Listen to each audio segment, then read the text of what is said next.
সবাইকে জয় যিশু, praise the Lord.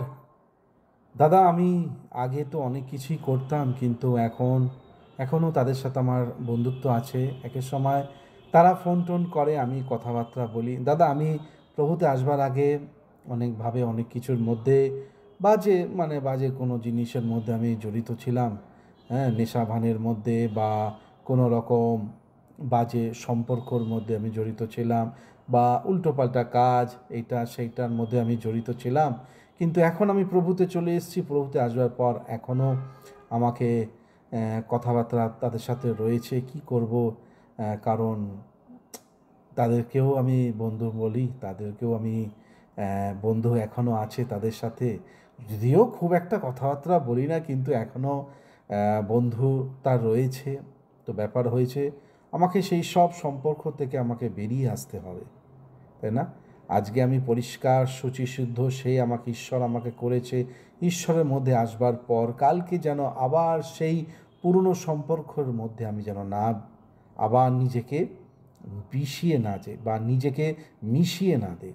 আবার যেন পুরনো সেই সম্পর্ক বা পুরনো সেই কিছু কিছু জায়গা রয়েছে, আমাকে সেখান থেকে সম্পূর্ণভাবে সম্পর্ক থেকে বেরিয়ে যদি না আসি, দিয়াবল কোনো না কোনোভাবে আক্রমণ করতে পারে সেই পুরনো জায়গা থেকে, বা পুরনো সম্পর্ক থেকে, বা পুরনো যেসব বন্ধু বান্ধব যা কিছু রয়েছে যেটা খ্রিস্টের সাথে একত্রিত হচ্ছে না, সেই সব জায়গা থেকে আমাকে বেরিয়ে আসতে হবে। নিজেকে সম্পূর্ণভাবে শুচিশুদ্ধ করতে হবে।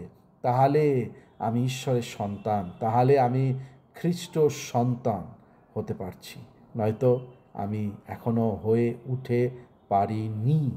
তো ব্যাপার হয়েছে, যত রকম পুরনো যা যা কিছু পথে আমি চলতাম, পুরনো জায়গায় আমি ভ্রমণ করতাম, প্রভুতে আসবার পর সেই সব কিছু সম্পূর্ণভাবে আমাকে ঘুরে ঈশ্বরের পথে আমাকে এবার চলতে হবে। আমি আগে যেইভাবে উঠতাম বসতাম সেইভাবে এখন আমি আর পারবো না। যেই রকম বন্ধু বান্ধব করতাম, তাদের সাথে কথাবার্তা, তাদের সাথে ওঠা বসা, সেইগুলি এখন আমি পারবো না। আমরা বন্ধুত্ব করি না, কিন্তু আমরা ফেলোশিপ করি। দাদা, ফেলোশিপ মানে ঈশ্বরের বিষয়ে আদর, ভালোবাসা, চর্চা, ঈশ্বরকে নিয়ে, তার বচন, তার বাক্যকে নিয়ে চলা।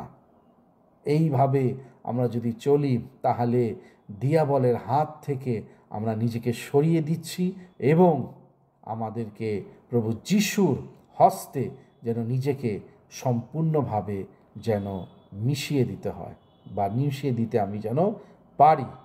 তো সেই হচ্ছে ব্যাপার। হ্যাঁ, আমাদেরকে বলেছে যে যে ওঠো দীপ্তমতী হও। আমি তো উঠে তো এসেছি, কিন্তু আমি আবার পরে আবার যেন সেই সব পুরনো জায়গায় যেন নিজেকে জর্জরিত না করি। আশা করি আমরা সকলে বুঝতে পেরেছি। একটা ছোট্ট করে প্রার্থনা করি। প্রভু, এই ছোট্ট বচন বাক্যর মাধ্যমে প্রভু তুমি অনেকের জীবনে সঞ্জীবিত করো, সত্যটা তুমি জানাও। আমরা যেন সেখান থেকে বেরিয়ে আসতে পারি এবং তোমার মধ্যে নিজের জীবনকে সমর্পিত করতে পারি। সকলকে জয় যিশু, প্রেজ দ্য লর্ড, হালেলুয়া। আপনারা যারা যারা সাবস্ক্রাইব করেননি অবশ্যই করবেন। সকলকে জয় যিশু, প্রেজ দ্য লর্ড।